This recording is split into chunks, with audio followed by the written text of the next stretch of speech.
امام محمد بن عبداللہ المہدی رضی اللہ تعالیٰ عنہ علیہ السلام کی سرکردگی میں ہوگا، جس کی بشارتیں قرآن و سنت میں موجود ہیں۔ قرآن میں اشارتاً ذکر ہے، کم از کم 3 مقامات پہ اللہ تعالیٰ نے اس کا ذکر کیا۔ هو الذی ارسل رسولہ بالہدی ودین الحق لیظہرہ علی الدین کلہ ولو کرہ المشرکون۔ وہی اللہ ہے جس نے اپنے محبوب صلی اللہ علیہ وآلہ وسلم کو الہدا یعنی قرآن کے ساتھ مبعوث کیا اور دین حق کے ساتھ، تاکہ اسے تمام ادیان پر غالب کر دے، خواہ کافر اور مشرک اس بات کا برا ہی مان جائیں۔ ابھی تک اس روئے ارض نے یہ منظر نہیں دیکھا کہ پوری دنیا پہ اسلام کا غلبہ ہو، لیکن قرب قیامت میں، قیامت آنے سے پہلے پہلے ایک دفعہ پوری دنیا پر اسلام کا غلبہ ہوگا، دوبارہ سے خلافت راشدہ قائم ہو جائے گی۔ مسند احمد میں حدیث موجود ہے، اللہ کے محبوب صلی اللہ علیہ وآلہ وسلم نے فرمایا، اللہ تعالی جب تک چاہے گا میں تم میں موجود رہوں گا، تم میں نبوت باقی رہے گی، پھر اللہ تعالی مجھے اپنے پاس بلا لے گا، میرے بعد خلافت علی منہاج النبوہ قائم ہوگی، جو ابو داؤد اور ترمذی میں آیا کہ 30 سال تک ہوگی۔ اس کی تفصیلات بھی آئیں، ابو بکر کے 2 سال، عمر کے 10 سال، عثمان کے 12 سال اور علی کے 6 سال، رضی اللہ عنہم اجمعین وعلیہم السلام اجمعین۔ اور ان 6 سالوں میں 5.5 سال حضرت علی کے ہیں اور 6 مہینے حسن ابن علی کے۔ پھر مسند احمد کی حدیث میں آگے آتا ہے کہ خلافت علی منہاج النبوہ کے بعد کاٹ کھانے والی ملوکیت کا دور شروع ہو جائے گا، اور وہ بھی اس وقت تک رہے گا جب تک اللہ چاہے گا، پھر اللہ تعالیٰ اسے بھی اٹھا لے گا، پھر تم پر جابر حکمرانوں کا غلبہ ہو جائے گا، اور وہ بھی جب تک اللہ چاہے گا وہ غلبہ باقی رہے گا، اور پھر اس کے بعد دوبارہ سے خلافت علی منہاج النبوہ قائم ہوگی۔ یعنی یہ 5 ادوار کا ذکر موجود ہے۔ نبی الاسلام کا مبارک دور، اس کے بعد خلفائے راشدین کا دور، پھر کاٹ کھانے والی ملوکیت، پھر جابر حکمران، اور 5واں دور جو الٹیمیٹ خلافت راشدہ واپس آئے گی۔ آج ہم جس ایرا میں ہیں، ہم ماضی میں جا کے یہ ادوار گنوا سکتے ہیں۔ نبی الاسلام کا مبارک دور 11 ہجری میں مکمل ہوا، اس کے بعد 30 سال خلافت رہی، صلح حسن 41 ہجری میں ہوئی، ایگزیکٹلی 30 ایئرز کے بعد دوسرا دور بھی ختم ہوا۔ 41 ہجری سے بنو امیہ کی ملوکیت شروع ہوئی، کاٹ کھانے والی ملوکیت، وہ آلموسٹ 90 سال تک رہی۔ پھر دوسری صدی ہجری کے اندر بنو عباس کا غلبہ ہوا، وہ بھی کاٹ کھانے والی ملوکیت ہی تھی، لیکن ایک دوسرے خاندان کی، اور وہ سلسلہ کئی سو سال تک جاری رہا، اور اس میں مسلمانوں پر عروج و زوال کا سلسلہ رہا، آپس میں بھی طوائف الملوکی ہوئی، یہ سب کچھ ہوتا رہا۔ اسی دوران جو مسلمانوں پر تاتاریوں کا ایک آزمائش والا معاملہ ہوا، اس کے بعد دوبارہ سے اللہ تعالی نے غلبہ دیا عثمانیوں کے ذریعے سے، تاتاریوں نے ہی حق قبول کر لیا، اور پھر الٹیمیٹلی یہ جو ملوکیت ہے اس کا خاتمہ ہوا، اور جابر حکمران مسلمانوں کے اوپر مسلط ہوئے جو زبردستی حکمران بن گئے، یعنی کلونیل پاورز۔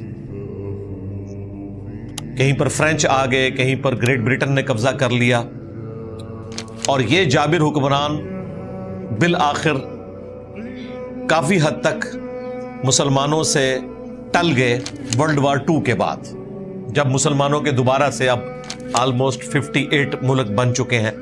ورنہ اگر آپ ورلڈ وار 1 کے قریب دیکھیں تو ایک سلطنت عثمانیہ ہی بچی تھی، وہ بھی ختم ہو گئی، سب کانٹیننٹ پہ تو گریٹ برٹن کا قبضہ پہلے ہی ہو چکا تھا. پھر آہستہ آہستہ یہ ملک بننے شروع ہوئے, انڈونیشیا, ملیشیا, مصر, یہاں پہ پاکستان, اور پھر پاکستان میں سے ہی بنگلہ دیش بھی نکلا, افغانستان بھی کافی حد تک معاملات بہتر ہوئے, ایران تو خیر پہلے بھی اس طریقے سے محکوم نہیں ہوا تھا, لیکن بہرحال انقلاب تو 1979 میں آیا. اس طریقے سے دوسرے جو عرب ملک ہیں وہ بھی آزاد ہوئے, افریقہ میں کتنے عرب ملک بن گئے. یعنی کلونیل پاورز کا جو ایک غلبہ تھا وہ ڈھیلا پڑا. اب یہ جو ایرا ہے یہ خلافت اعلی منہاج النبوہ جو دوبارہ قائم ہونی ہے اس کی طرف جا رہا ہے, یعنی ایک ٹرانزیشن پیریڈ ہے. یعنی یہ تو نہیں ہوتا کہ آپ رات کو سوئیں اور ایک ایرا ختم ہوا ہے اور دوسرا شروع ہو جائے, آہستہ آہستہ اس میں کنورٹ ہوتا ہے. اس کی طرف اب یہ معاملات رواں دواں ہے. اب وہ اللہ کی مرضی ہے کہ وہ 100 سال میں وہاں تک بات پہنچے یا 500 سال میں پہنچے یا 1000 سال میں پہنچے. بہرحال یہ اب آخری دور کی طرف ہم جا رہے ہیں, باقی سارے ادوار ہم دیکھ چکے ہیں. مسند احمد میں ایک اور حدیث ہے, نبی علیہ السلام نے فرمایا کہ قیامت اس وقت تک قائم نہیں ہوگی جب تک کہ دنیا کے ہر گھر میں میری دعوت پہنچ نہ جائے اور لوگ چاہتے ہوئے یا نہ چاہتے ہوئے اسے قبول نہ کر لیں. آج سوشل میڈیا کی برکت سے, انٹرنیٹ کی برکت سے یہ بات سمجھنا آسان ہے کہ دنیا کے ہر کونے تک اسلام کی حقیقت پہنچ چکی ہے الحمدللہ. شاید چند ایک کوئی جنگلات باقی رہ گئے ہوں, ادروائز جتنی بھی سویلائز جگہ ہیں وہاں پر یہ حق کھل چکا ہے. اس حوالے سے مسلمانوں کا ریلیجن لوگوں میں انٹروڈیوس ہو چکا ہے, اور خصوصاً جب سے یہ پچھلے سال 7 اکتوبر 2023 سے اسرائیل کا اور حماس کا کنفلکٹ شروع ہوا, اس کے بعد سے تو پوری دنیا کی خبروں میں مین خبروں میں یہ چیزیں ڈسکس ہوتی ہیں, بنی اسرائیل versus Muslims, Jews versus Muslims, اور اس سے ظاہر ہے ریلیجن والا معاملہ سب کے سامنے آ رہا ہے. تو اللہ کا شکر ہے کہ اللہ تعالیٰ نے اس حق کو پوری دنیا تک انٹروڈکشن کے پوائنٹ آف ویو سے پہنچا دیا ہے. اب جس کی مرضی وہ مزید تحقیق کرے اور حق کی طرف آئے. 11 ستمبر 2001 کے بعد جس طریقے سے مسلمانوں پر پابندیاں لگائی گئیں, اللہ تعالیٰ نے اس شر میں سے بھی خیر نکالا اور نان مسلمز کو اسلام کا تعارف ہوا. اس کے بعد تو بہت تیزی سے لوگ اسلام کو اسٹڈی کر کے پرپز آف لائف تک پہنچے, خدا کا تعارف ہوا لوگوں کو, اور قرآن کو اسٹڈی کیا, حق بات کو قبول کیا. ہر شر میں سے کوئی نہ کوئی خیر نکلتا ہے. ابھی یہ فلسطین والے جو معاملات ہوئے ہیں اس کے بعد کئی لوگوں نے اسلام قبول کیا ہے. ایٹ لیسٹ یورپ امریکہ میں لوگوں کے دماغ کھلے ہوئے ہیں, وہ جب کسی تحقیق میں پڑھتے ہیں تو کوئی نہ کوئی رزلٹ ضرور نکال لیتے ہیں, اور جو حق کے متلاشی ہیں وہ حق تک پہنچ جاتے ہیں. سنن نبی داؤد کے اندر اور مسند احمد کے اندر کئی ایک احادیث ہے کہ نبی علیہ السلام نے فرمایا قیامت اس وقت تک قائم نہیں ہوگی جب تک کہ میری بیٹی فاطمہ کی اولاد میں سے ایک شخص نہ پیدا ہو جائے میرے ہی نام پر جو پوری دنیا کو انصاف سے بھر دے گا. امام محمد مہدی علیہ السلام سے متعلق 12 صحیح الاسناد احادیث میں نے مختلف ویڈیوز میں کور کی ہیں. آلموسٹ کوئی 1.5 سال پہلے جب بنو امیہ کے ایک بندر نے امام مہدی کی گستاخی کی تھی تو میں نے دوبارہ سے اس چیز کو ڈسکس کیا تھا. امام مہدی کی گستاخی انجینئر محمد علی مرزا لکھے تو وہ ساری احادیث اس لیکچر کے اندر میں نے بیان کی ہوئی ہیں. بخاری اور مسلم میں بھی اشارتاً موجود ہے. نبی علیہ السلام نے فرمایا تمہاری اس وقت کیا شان ہوگی کہ جب عیسیٰ ابن مریم تم میں اتریں گے, سلیب کو توڑ دیں گے, خنزیر کو قتل کر دیں گے اور جزیہ موقوف کر دیں گے, اور پوری دنیا میں امن ہوگا, اور وہ عادل حکمران کی حیثیت سے مسلمانوں میں اتریں گے. اور تمہاری اس وقت کیا شان ہوگی کہ جب تمہارا امام تمہیں میں سے ہوگا. اب یہ امام کا ترجمہ 2 طرح سے کیا گیا ہے. ایک ترجمہ یہ کیا گیا کہ جو مسلمانوں کا امیر ہے اس کے پیچھے حضرت عیسیٰ ابن مریم نماز پڑھیں گے، کیونکہ مسلم شریف میں آتا ہے کہ اقامت ہو چکی ہوگی، مسلمانوں کا امیر کہے گا کہ آپ نماز پڑھائیں، تو وہ کہیں گے کہ نہیں، یہ فضیلت امت محمدیہ کو اللہ تعالیٰ نے دی ہے، تم میں سے بعض کے امام ہوتے ہیں، میں تمہارے پیچھے نماز پڑھوں گا۔ اور امام کا ایک ترجمہ یہ بھی کیا گیا ہے کہ تمہیں گائیڈ کرنے والی چیز تمہیں میں سے ہوگی، یعنی قرآن و سنت، کیونکہ وہ بھی امام ہے، یعنی وہ تمہاری شریعت کے مطابق چلیں گے، وہ نئی شریعت نہیں لے کے آئیں گے، وہ امتی بن کر آئیں گے، امتی نبی نہیں بن کے آئیں گے، امتی بن کر، نبی وہ پہلے سے ہے۔ یہی دجالی دھوکہ دیا غلام احمد قادیانی نے، کہ اس نے کہا کہ جب آپ لوگ بنی اسرائیل سے ایک امتی نبی ادھار لے رہے ہیں تو میں تو خود رسول اللہ کی امت سے ہوں، تو مجھے کیوں نہیں لے رہے، میری خدمات حاصل کریں۔ تو ہم نے بنی اسرائیل سے کوئی ادھار نبی نہیں لیا، وہ امتی نبی نہیں ہے، بلکہ وہ نبی پہلے سے ہیں، امتی بن کر آئیں گے، نبوت چھینی نہیں ہوگی، نبی امتی ہیں، وہ امتی نبی نہیں ہے۔ یہ الفاظ کے فرق سے اس دجل کو ایڈریس کیا جا سکتا ہے۔ تو وہ کوئی امتی نبی نہیں ہے، وہ نبی ہیں جو امتی بن کر آئیں گے۔ اس امت میں وہ نبی کی حیثیت سے نہیں، بلکہ دین کے مجدد کی حیثیت سے، ایک پولیٹیکل مسلمانوں کے لیڈر کی حیثیت سے آ رہے ہوں گے۔ شریعت وہی ہے، کیونکہ صحیح مسلم میں جب یہ حدیث آتی ہے نا کہ عیسیٰ ابن مریم تم میں اتریں گے اور تمہارا امام تمہیں میں سے ہوگا، مسلمانوں کا امیر نماز پڑھائے گا، عیسیٰ ابن مریم اس کے پیچھے نماز پڑھیں گے، تو آگے راوی حدیث کے الفاظ ہیں، وہ تمہیں اللہ کی کتاب اور تمہارے نبی کی سنت کے مطابق چلائیں گے۔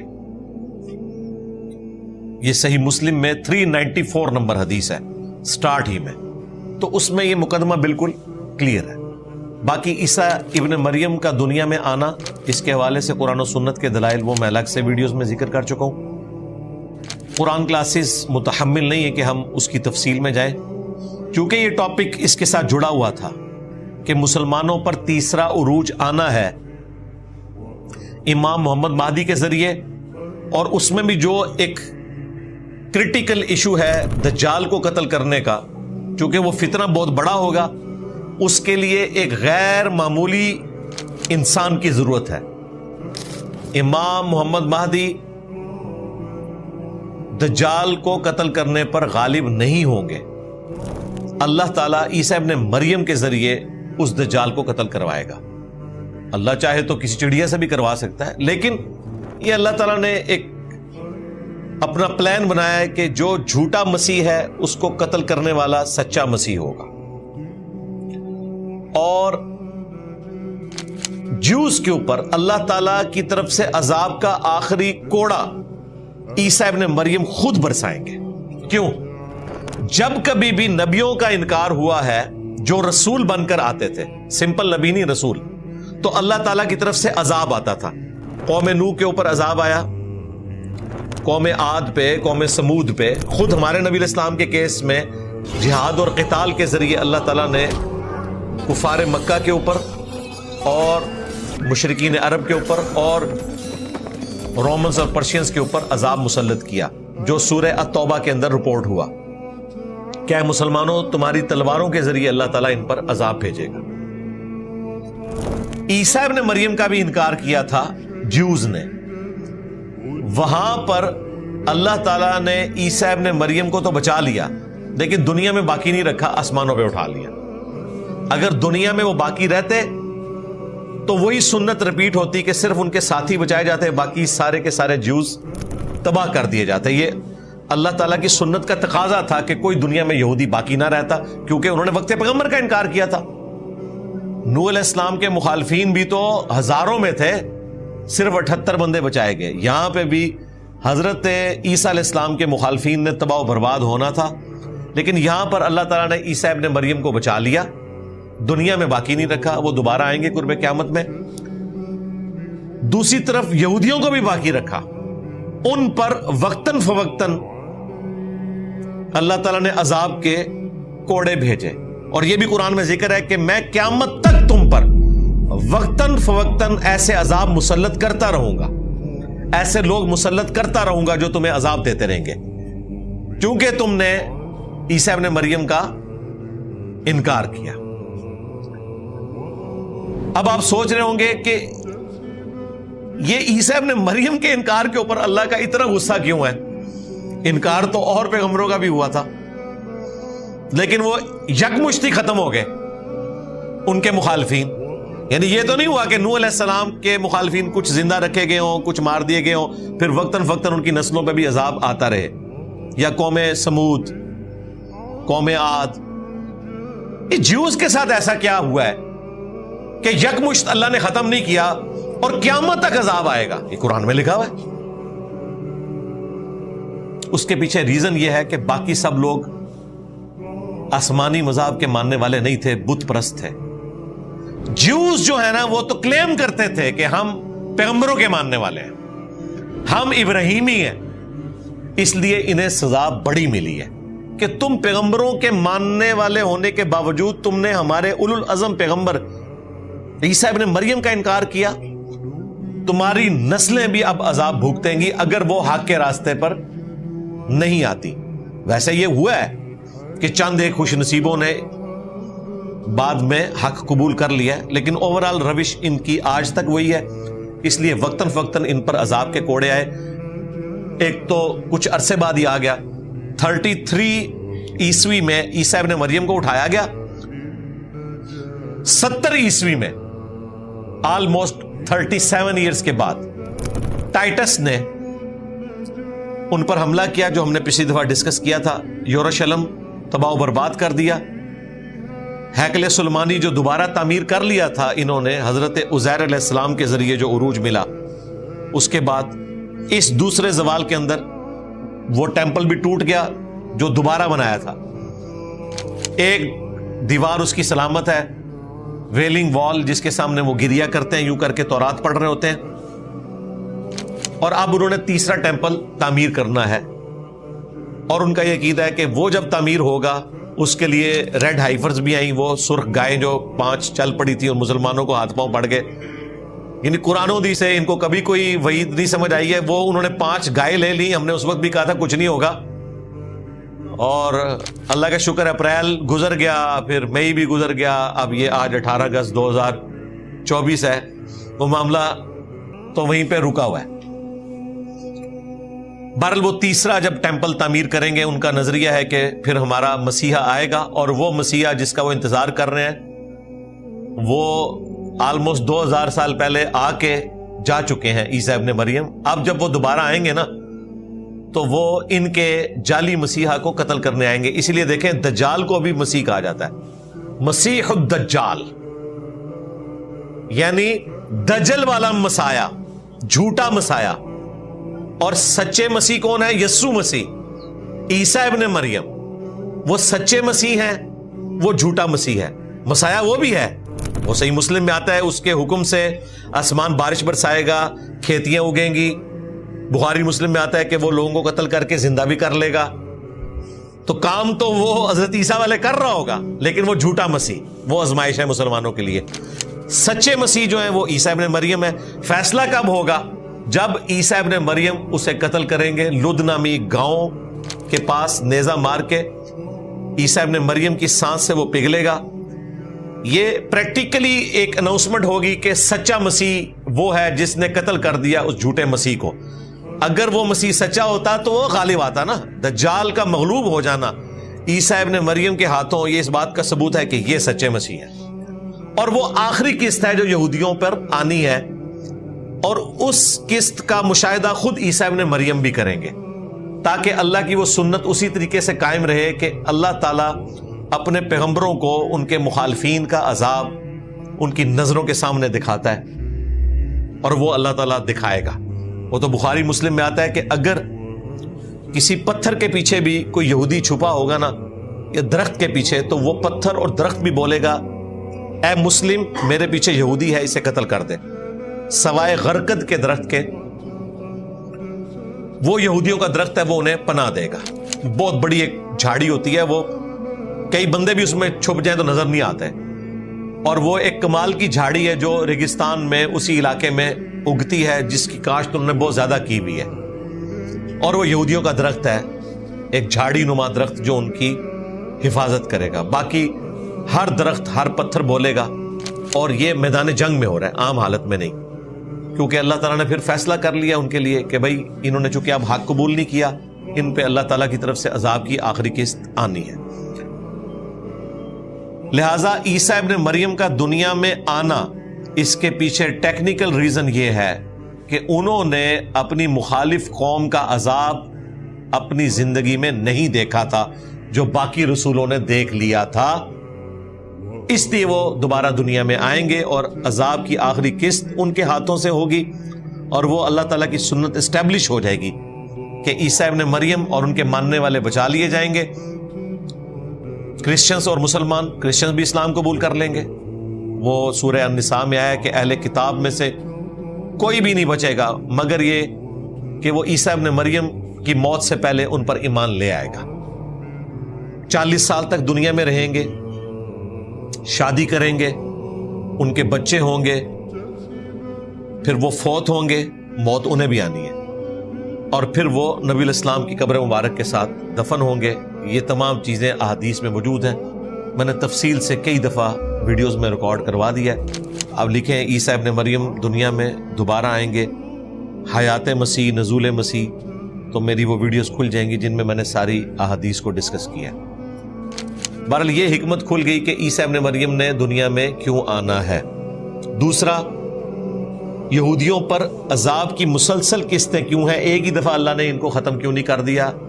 اس کے پیچھے ریزن یہ ہے کہ چونکہ وہ نبیوں کے ماننے والے تھے، نبیوں کا نام لے کر انہوں نے غداری کی، اس لیے عذاب کی قسطیں ان پر آتی رہیں گی۔ ٹائٹس نے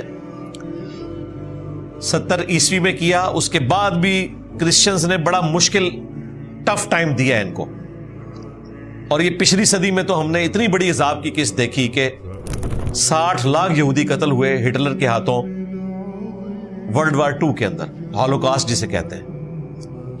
اس میں ہٹلر کا جرم اپنی جگہ ہے، لیکن ان کے اوپر اللہ تعالیٰ کی طرف سے آزمائش آئی، اور آج بھی جو اوریجنل جیوز ہیں وہ تو ریاست اسرائیل کے بھی خلاف ہیں، وہ کہتے ہیں یہ اللہ تعالیٰ نے ہمیں عذاب دیا ہوا ہے، ہماری جب توبہ قبول ہوگی اللہ تعالیٰ خود ہمیں یروشلم کی زمین واپس کر دے گا۔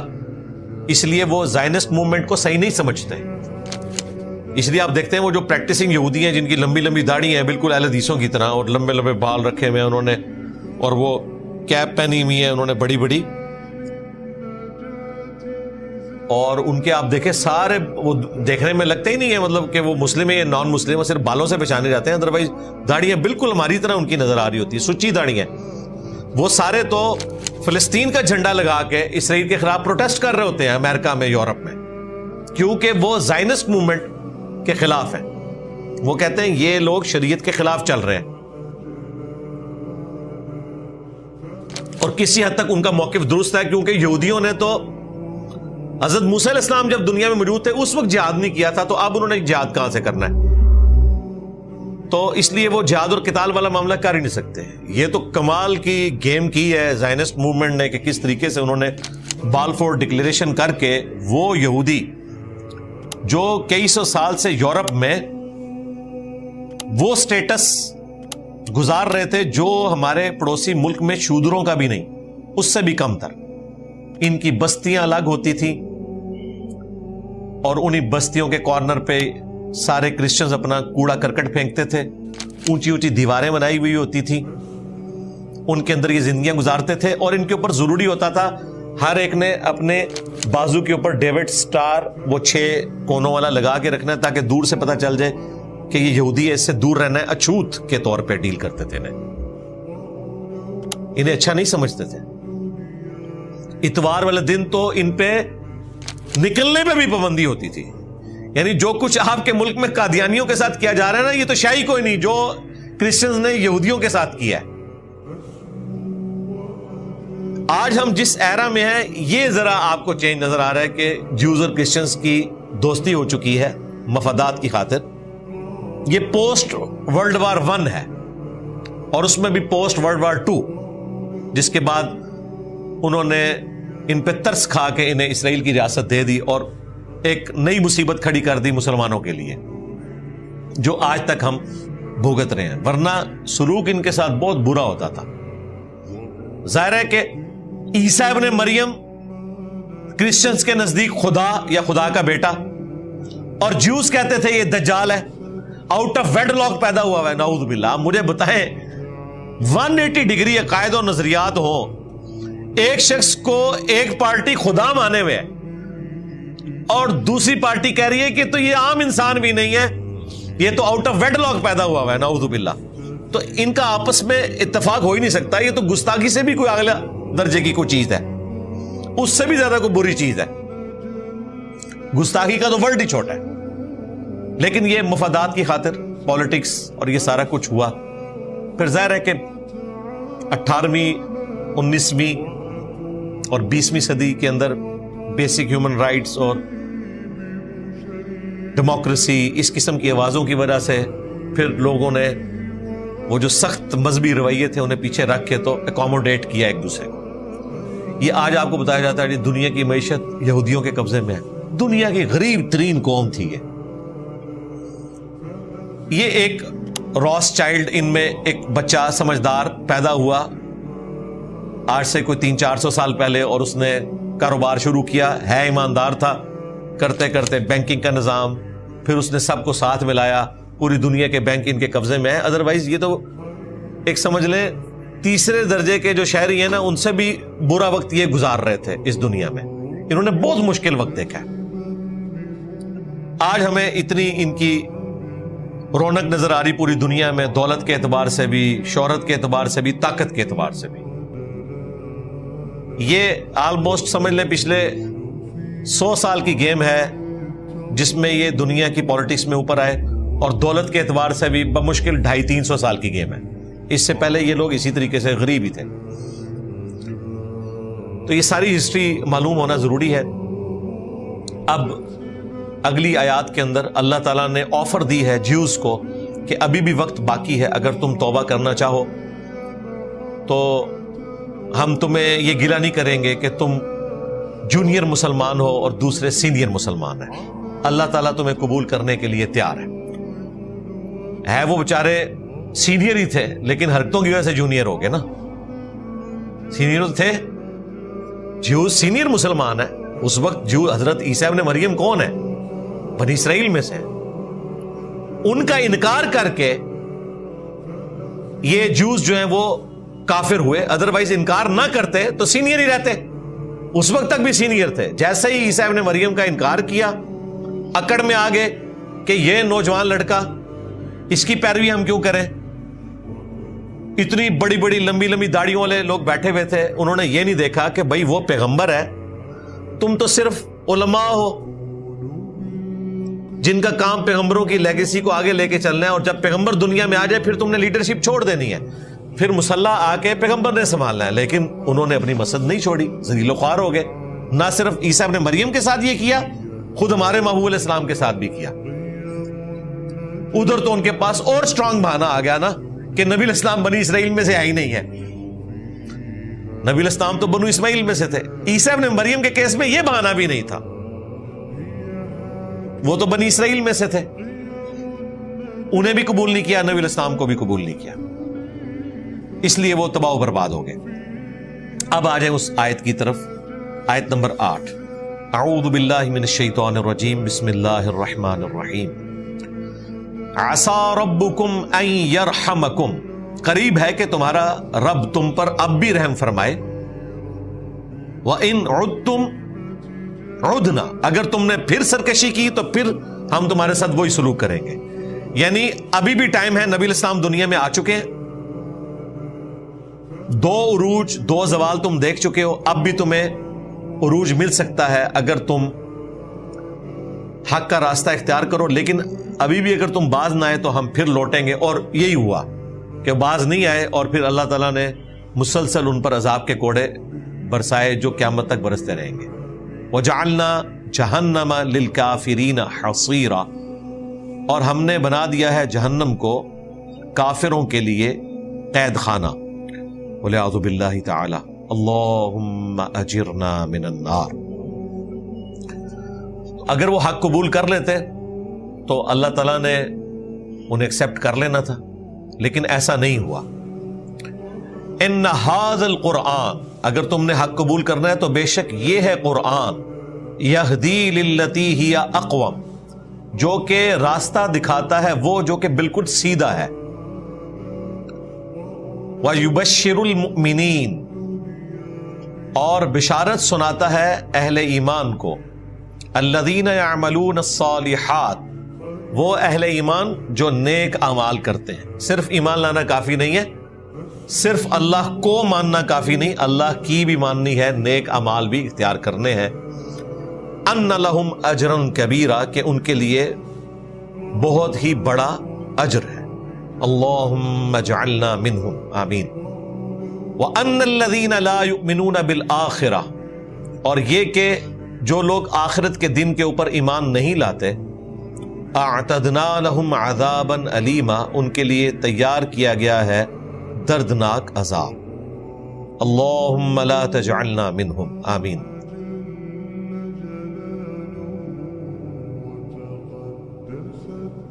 انا اعطیناک الکوثر، ہم نے آپ کو الکوثر عطا فرمایا، فصل لربک وانحر، پس آپ نماز پڑھیں اور اپنے رب کا نام لے کر قربانی کریں۔ ان شانئک، بے شک آپ کا، ظاہر ہے وہ کافر کہتے تھے آپ علیہ السلام کا کوئی بیٹا نہیں ہے، اور ظاہر ہے کہ عرب کے اندر بیٹے نہیں آگے بھی چلنا ہوتا تھا، تو وہ کہتے تھے اسلام کے بچے بچپن میں فوت ہوئے، صرف بیٹیاں ہی ہیں، تو آپ کے من کو آگے کے کون چلے؟ تو اللہ تعالیٰ نے فرمایا کہ ہم نے تو اپنے نبی کو خیر کثیر عطا فرمایا، آپ کو اللہ تعالیٰ کروڑوں روح دے گا جو آپ کی دعوت کو۔ اس کانٹیکسٹ میں بخاری میں حدیث ہے کہ حضرت ابن عباس رضی اللہ تعالیٰ عنہما کہتے ہیں، امام بخاری اسی آیت کے کانٹیکسٹ میں، کہ یہ الکوثر سے مراد خیر کثیر، یعنی ہر خیر آپ علیہ السلام کو کثرت کی تعداد میں دی، فضائل کثرت سے، آپ صلی اللہ علیہ وآلہ وسلم کی اولاد کثرت سے ہے، آپ صلی اللہ علیہ وآلہ وسلم کے فالورز کثرت، دنیا میں بھی اور جنت میں جانے والے بھی۔ بخاری مسلم میں حدیث ہے کہ جنتیوں کا نصف میری امت سے، اور ابن ماجہ میں حدیث ہے کہ جنت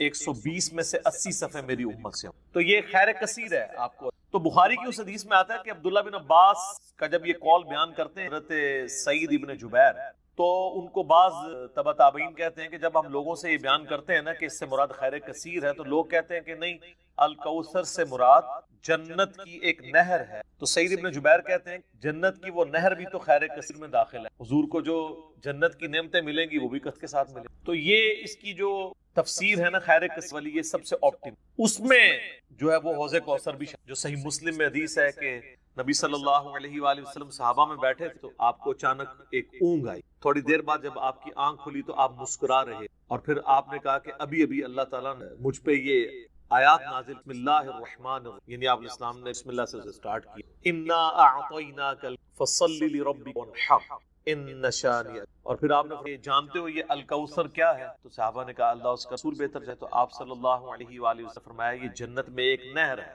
جو مجھے اللہ تعالیٰ نے عطا فرمایا، اور اس کے کنارے کی جو مٹی ہے وہ کستوری سے زیادہ خوشبودار ہے، اور اس کے برتن آسمان کے ستاروں کے۔ اور صحیح بخاری میں آتا ہے کہ شب معراج جب اسلام جنت میں سیر کر رہے تھے تو وہاں آپ کو ایک نہر دکھائی گئی، اور جبرائیل علیہ السلام نے کہا کہ یہ وہ الکوثر ہے جو آپ کو اللہ تعالیٰ نے عطا کی، اور آپ صلی اللہ علیہ وآلہ وسلم کے الفاظ ہیں بخاری مسلم کہ اس کا جو مشروب ہے وہ دودھ سے زیادہ سفید، شہد سے زیادہ میٹھا، اور اس کی خوشبو کستوری کی خوشبو سے زیادہ ہے، اور جو کوئی ایک دفعہ مشروب پی لے گا اسے کبھی بھی پیاس نہیں۔ جنت میں جو انسان کھائے پیے گا نا وہ بھوک کی وجہ سے نہیں، ذہن میں رکھ، بھوک ایک عیب ہے، پیشاب ایک عیب ہے، نیند ایک عیب ہے، اسی لیے یہ تینوں چیز جنت میں انسان کھائیں گے لذت لینے، پیشاب نہیں ہوگا، بخاری مسلم میں الفاظ ہیں خوشبودار ڈکار آئے گی سارا کھانا۔ تو جنت چونکہ نعمتوں کا نام ہے، کوئی کم وہاں پہ نہیں۔ یہاں پہ تو ہم نیند کیوں یوز کرتے ہیں؟ تاکہ ہم نیکسٹ 24 گھنٹے میں پرفارم کر سکیں، یہ بلکہ بیٹری چارج ہوتی۔ وہ میری خالہ جو ہے نا وہ بڑے پیارے الفاظ استعمال کرتی، ان کی بیٹیاں جب چھوٹی تھی تو سوئی ہوتی تو پوچھتا تھا بیٹیاں کہتے ہیں چارجنگ پہ لائی ہیں، کیونکہ بچے جب اٹھتے ہیں نا پھر تو آپ ان کو سنبھال بیٹھے، جب تک یہ سونا نہ جائیں سکون نہیں آتا، تو وہ جو سوتے ہیں نا وہ چارجنگ پہ لگے ہوئے ہوتے، پھر جیسے صبح انہوں نے اٹھنا نا ایٹھلی اوپرلی کر دینی۔ تو قیامت میں جنت والے دن آپ کو چارجنگ، جنت میں چارجنگ نہیں ہے بلکہ نیند وہاں پہ ضرورت ہی نہیں، اللہ تعالیٰ نے انسان کو انرجی دی ہوئی ہوگی۔ تو لہٰذا آپ علیہ السلام کا جو فرمان ہے نا کہ جو ایک بار پیے گا وہ کبھی پیاسا نہیں ہوگا، تو کسی کے ذہن میں خیال آ سکتا ہے کہ پیاسا نہیں ہوگا تو پھر پانی کی لذت کیا؟ وہ اللہ تعالی جنت کی نعمتوں میں لذت ہی اتنی رکھی ہے کہ انسان لذت کی وجہ سے اور پھر انہی احادیث بخاریوں کے موجود ہے کہ میرے حوض کوثر پہ پھر ایسے لوگ بھی لائے جائیں گے جن میں پہچانتا ہوں گا، اور جب میں انہیں مشروب پلانے لگوں گا تو میرے ان کے درمیان ایک آڑ کا ہے، تو میں کہوں گا یہ تو میرے صحابہ ہیں، صحابی صحابی، امتی والی روایتیں بھی ہیں بخاری مسلم، اصحابی، تو مجھے بتایا جائے گا کہ یا رسول اللہ آپ کو نہیں پتا آپ کے بعد ان دین میں بدعتیں جاری کر اور الٹے قدم پھر، تو آپ صلی اللہ علیہ وآلہ وسلم فرماتے ہیں کہ پھر میں کہوں گا سحقا سحقا لمن غیر بعدی، ان پہ پھٹکار ہو، اسے دور کر دو میرے بعد میرے۔ یہ حدیث بخاری اور مسلم دونوں میں ہے، اور حوض کوثر والے چیپٹر میں امام مسلم اسے لے کے آئے ہیں، بخاری میں موجود ہے۔ اس حدیث پہ کامنٹس ہیں عبداللہ ابن ملیکہ تابعی کے، وہ جب بھی حدیث بیان کیا کرتے وہ کہا کرتے اے اللہ ہم تجھ سے یہ دعا کرتی وفات کے بعد الٹے قدم، آمین۔ تو اللہ تعالیٰ ہمیں حوض کوثر پہ آپ صلی اللہ علیہ وسلم کے مبارک ہاتھوں سے نصیب فرمائے۔ یہ دعا انسان کو اپنے لکھنی چاہیے، ظاہر ہے کہ وہ اہل جنت ہوں، اور بخاری مسلم میں کہ اس کے جو برتن ہیں نا وہ برتن ہی آسمان کے ستاروں کے برابر اسی تعداد ہے، پورا ایک نقشہ کھینچا گیا۔ آپ مشکات کی میں حوض کوثر اور شفاعت والا نکالیں تو آپ کو وہ ساری احادیث مل جائیں گی۔ ترمذی اور ابن ماجہ میں ایک وہ حدیث بھی بڑی مشہور ہے جو حضرت اپنے مالک کہتے ہیں کہ یا رسول اللہ کیا میری شفاعت کریں گے؟ تو آپ فرمایا میں کروں گا۔ تو یا رسول اللہ قیامت والے دن میں آپ کو کہاں تلاش کروں؟ تو آپ علیہ السلام فرمایا میزان عمل پہ آ جانا، جہاں میرے امت کے نام ہے مال تول۔ یا رسول اللہ وہاں نہ پاؤں تو سر پہ آ جانا، عرض کی وہاں پہ بھی نہ پاؤں، فرمایا پھر پولیس رات پہ آ جانا، کہا وہاں پہ بھی نہ پاؤں تو آپ فرمایا میں ان تین جگہوں کے سوا کہیں اور نہیں ہوگا، یا میں حوض کوثر پہ ہوں گا اپنے پیاسیوں کو مشروب پلا رہا ہوں گا، یا پھر میزان عمل پہ ہوں گا شفاعت کے لیے، یا پھر میں پولیس رات پہ ہوں گا اپنے امتیوں کے لیے سلامتی کی دعا کر۔ یہ تین جگہ ہیں جہاں پہ آپ صلی اللہ علیہ وسلم کو قیامت میں تلاش کی انشاءاللہ۔ تو یہ حوض کوثر میں وہ خیر کثیر جو ہر طرح کی آپ کو عطا کی وہ بھی شامل ہے، اور اسپیسیفکلی حوض کوثر جو ہے وہ بھی، حتیٰ کہ جو بخاری اور مسلم میں حدیث ہے، آپ نے اپنی وفات سے ایک پہلے خطبہ دیا تھا غزوہ احد کے شہداء پر، جو آپ نے جنازہ دوبارہ پڑھی تھی 8 سال، اس میں الفاظ ہیں آپ نے فرمایا کہ میرا ممبر جو ہے وہ حوض کوثر پہ لگا ہوا ہے۔ یہ والے جو الفاظ ہیں دوسری حدیث میں، کیونکہ وہاں پہ ممبر نہیں تھا، یہ الفاظ ہیں بخاری اور کی وہ حدیث کہ میرے گھر سے میرا ممبر سے میرے گھر تک جنت کے ٹکڑوں میں سے ایک ٹکڑا ہے ریاض الجنہ، اس میں الفاظ ہیں اور میرا ممبر جو ہے وہ حوض کوثر پہ لگا، یعنی آپ علیہ السلام وہ دیکھ رہے ٹائم میں گزار کے آپ کو دیکھ۔ وہ جو بخاری مسلم کی وہ والی حدیث ہے عقبہ بن عامر والی، شہدائے احد پہ آپ نے 8 سال بعد جنازہ پڑھا اپنی وفات سے 1 مہینہ پہلے، اور عقبہ ابن عامر کے الفاظ ہیں یہ آخری دفعہ میں نے رسول اللہ کو دیکھا، اس کے بعد میں نے آپ کو نہیں، تو اس میں الفاظ ہیں آپ نے فرمایا کہ میں اپنے حوض کوثر کو اس وقت بھی دیکھ رہا ہوں، اور دیکھنا میرے بعد جو ہے وہ مجھے تم سے یہ خطرہ نہیں کہ تم شرک میں مبتلا ہو جاؤ گے، بلکہ مجھے خطرہ ہے کہ تم دنیا کے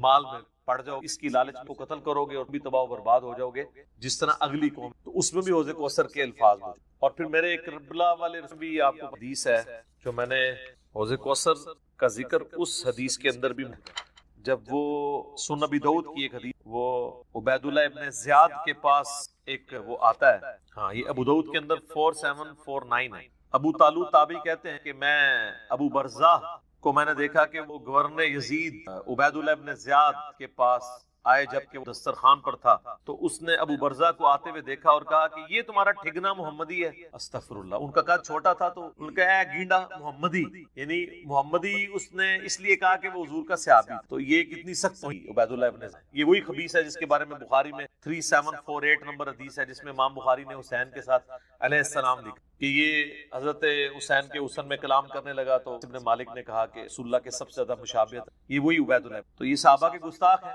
بنو امیہ کے خلاف۔ اب آپ دیکھیں جب اس نے یہ بات کی نا تو حضرت ابو برزہ اس کی تنزیہ بات کو سمجھ گیا، آپ نے فرمایا مجھے گمان نہیں تھا کہ میں ایسے لوگوں کے دور حکومت تک زندہ رہوں گا جو مجھے رسول اللہ کی صحبت پر آر دلائیں، کہ میری زندگی میں یہ وقت بھی آنا ہے کہ رسول اللہ کی وجہ سے ہمیں پوری دنیا پہ غلبہ ملا، اور اس غلبے کی حکومت کو جو لوگ انجوائے کر رہے ہیں عرب کے بدو، یہ رسول اللہ سے میری نسبت پہ مجھے آر دلائیں گے کہ مجھے کہہ رہے ہیں کہ ٹھگنا محمدی، پنجابی سے کہتے ہیں گینڈا محمدی، نعوذ باللہ۔ تو اب اس نے فوراً پینترا بدلا، وہ کہنے لگا کہ محمد صلی اللہ علیہ وسلم کی صحابیت تمہارے لیے باعث زینت ہے، آر کا سبب۔ پھر کہنے لگا کہ میں نے تمہیں اس لیے بلوایا ہے کہ تم سے حوض کوثر کے بارے میں پوچھوں، کیا تم نے رسول اللہ سے اس کے بارے میں کچھ سنا ہے؟ تو ابو برزہ نے فرمایا ہاں، نہ 1 بار، نہ 2 بار، نہ 3 بار، نہ 4 بار، نہ 5 بار، میں نے کئی مرتبہ رسول اللہ صلی اللہ علیہ وآلہ وسلم سے حوض کوثر کے بارے میں سنا، اور جو حوض کوثر کو نہ مانے اللہ تعالیٰ اسے اس کا پینا نصیب ہی نہ فرمائے۔ اور پھر سیدنا ابو طالوت کہتے ہیں کہ سیدنا ابو برزہ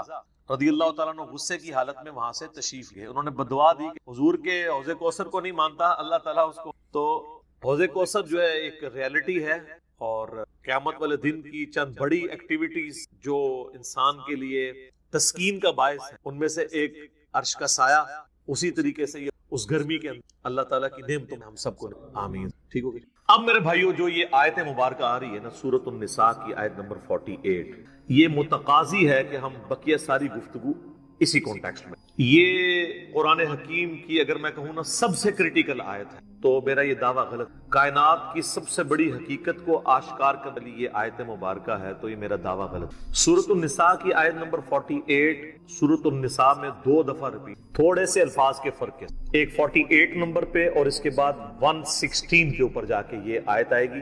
شروع کے الفاظ سیم ہیں، بعد والے جو تھوڑا سا فرق ہے. میں وہ دونوں آیات پڑھ دیتا ہوں اور اس کے اوپر پھر انشاءاللہ تفصیلی ڈسکشن کرتے ہیں. پہلے اس آیت مبارکہ کو ہم پڑھ لیں. ان اللہ لا یغفر ان یشرک بہ، بے شک اللہ اس گناہ کو تو کبھی معاف نہیں کہ کوئی شخص اس حال میں اللہ کے حضور قیامت کے دن پیش ہوا کہ وہ دنیا میں شرک، دنیا میں معاف کر دے گا اگر یہ آخرت کی بات. وَيَغْفِرُ مَا دُونَ ذَلِكَ لِمَن يَشَاءُ، اس کے علاوہ جتنے بھی گناہ ہیں جس کے لیے چاہے گا معاف کر، وہ بھی اوپن لائسنس نہیں، جس کے لیے چاہے گا معاف کر دے گا، لیکن امید ہے کہ وہ قابل معافی ہیں. لیکن شرک ایسا گناہ ہے جو اللہ بھی معاف نہیں دے گا. اب کوئی کہے کہ جی اللہ کی یہ قدرت کی نفی نہیں ہو جاتی، ان اللہ علی کل شیء قدیر ہے، تو اللہ یہ کیوں کہہ رہا ہے کہ میں شرک بھی معاف نہیں کروں گا؟ اللہ تو شرک معاف کر سکتا ہے، ہم یہ جملہ بھی نہیں کہ کر سکتا ہے. اس لیے لا تبدیل لکلمات، جو اللہ کی وعیدیں ہیں نا وہ اللہ کے فیصلے ہیں. یہ بہت سخت معاملہ ہے، اللہ کے کلمات نہیں. تو اللہ تعالیٰ نے یہ اپنی ڈیسٹنی میں چیز مقرر کر دی ہے کہ میں نے مشرک کو کسی صورت بھی بخشنا نہیں ہے، اس کے لیے جنت نہیں ہے. ہاں اس کے علاوہ کوئی گناہ ہے وہ جس کے لیے چاہے گا معاف کر دے گا، اور وہ بھی اوپن لائسنس. اور اس میں آپ کو ایک گناہ کے حوالے سے بتا دوں. سن نبی داؤد میں حدیث ہے، نبی صلی اللہ علیہ وآلہ وسلم فرمایا کہ 2 گناہ ایسے ہیں جو اللہ تعالیٰ کبھی معاف نہیں کرے گا، باقی ہر گناہ معاف کر. ایک شرک اور دوسرا کسی مؤمن کا قتل ناحق. یہ جو اس میں ایک اشارہ تھا نا کہ اس کے علاوہ ہر گناہ چاہے گا، جس کے لیے چاہے گا معاف کر، تو اس کا کیا مطلب ہے؟ جس کے لیے نہیں چاہے گا نہیں معاف کرے گا. تو اس میں بھی اشارہ موجود ہے، کوئی ایسی چیز بھی ہے کہ جو اللہ تعالیٰ جس پہ گرفت کر سکے، اور وہ ہے قتل ناحق کسی مؤمن. تو اب مجھے بتائیں جنہوں نے حسین ابن علی اور ان کے ساتھیوں کو ناحق قتل کیا، وہ کس امید پہ بیٹھے ہیں؟ اور ان کو جنت کی جھوٹی خوشخبریاں سنانے والے کس امید پہ بیٹھے ہیں؟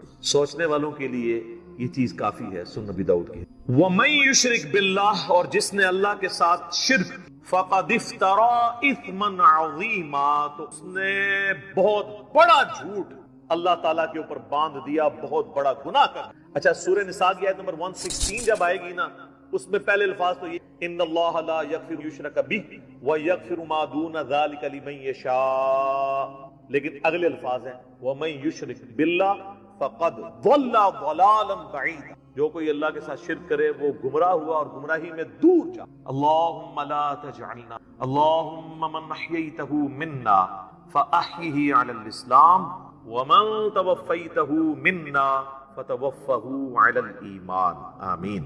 رضیت باللہ ربا وبالاسلام دین وبمحمد صلی اللہ علیہ وآلہ وسلم آمین. اب یہ میرے بھائیو ایسا ٹاپک ہے کہ میں اس پہ اگر کم از کم 2 گھنٹے بولوں نا تو تب میری لیکن میں نے چونکہ پچھلی قرآن کلاسز جو 344 لیکچرز مکمل ہوئی تھی، ان میں اس آیت کے اوپر آلموسٹ 2.25 گھنٹے ویڈیو ریکارڈ کروا دی تھی اسی آیت کے اوپر. مسئلہ نمبر 3 کے نام سے وہ اپلوڈڈ ہے یوٹیوب کے اوپر.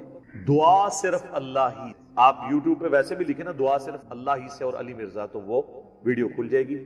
اور اس کے بعد بھی کئی ایک لیکچرز وقتاً فوقتاً میں نے ریکارڈ کروائے.